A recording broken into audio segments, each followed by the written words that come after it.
இது மிகப்பெரிய ஒரு துயரமான ஒரு சம்பவம்.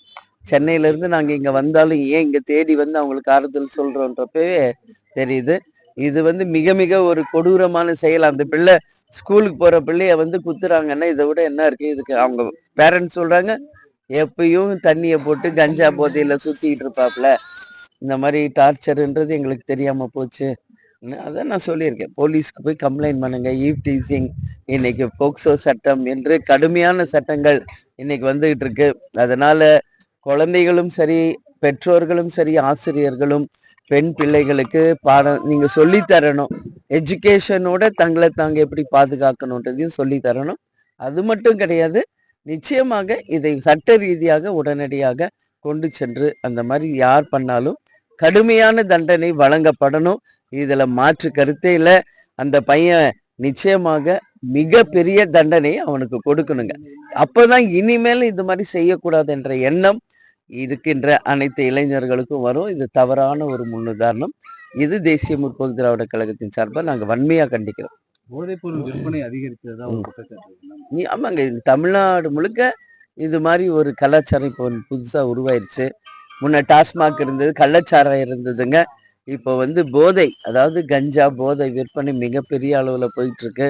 அதுல பல பேர்கள் சொல்றாங்க, அந்த மாதிரி அந்த போதையெல்லாம் ஹெல்த்துக்கும் பேட். அவங்க என்ன பண்றாங்கன்னே அவங்களுக்கே தெரியாம இருக்கிற மாதிரி அந்த அளவு ஒரு போதையோட கொடுமை இருக்குங்கிறாங்க. இதெல்லாம் வந்து தமிழக அரசு தான் இரும்புகரம் கொண்டு அடக்கணும். அதுல எந்த மாற்று கருத்தும் இல்லை. இப்போ எங்க ஆட்டோ சார்ந்தவங்க எல்லாம் வந்து பார்த்தாங்க.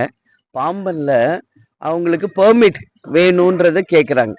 அவங்க நீண்ட நாளாக கோரிக்கை வச்சும் அந்த பெர்மிட் இன்னைக்கு வரைக்கும் அவங்களுக்கு கொடுக்கலைங்க.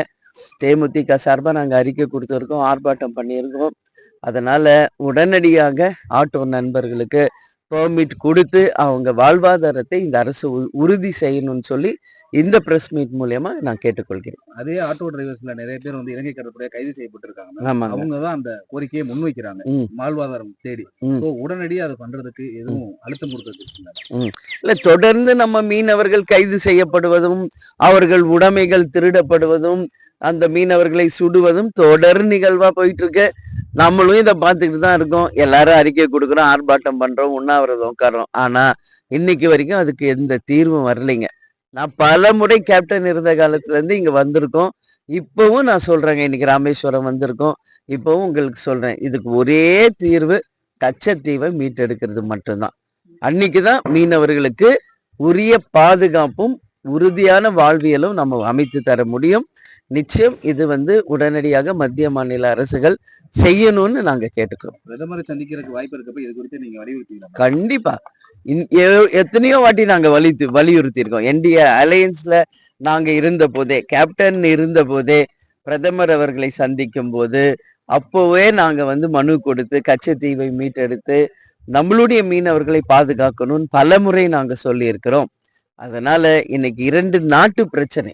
அதனால இது வந்து மிகப்பெரிய ஒரு ரெசல்யூஷன் பாஸ் பண்ணி தான் இதை பண்ண வேண்டி இருக்கு அப்படின்னு எங்களுக்கு சொன்னாங்க.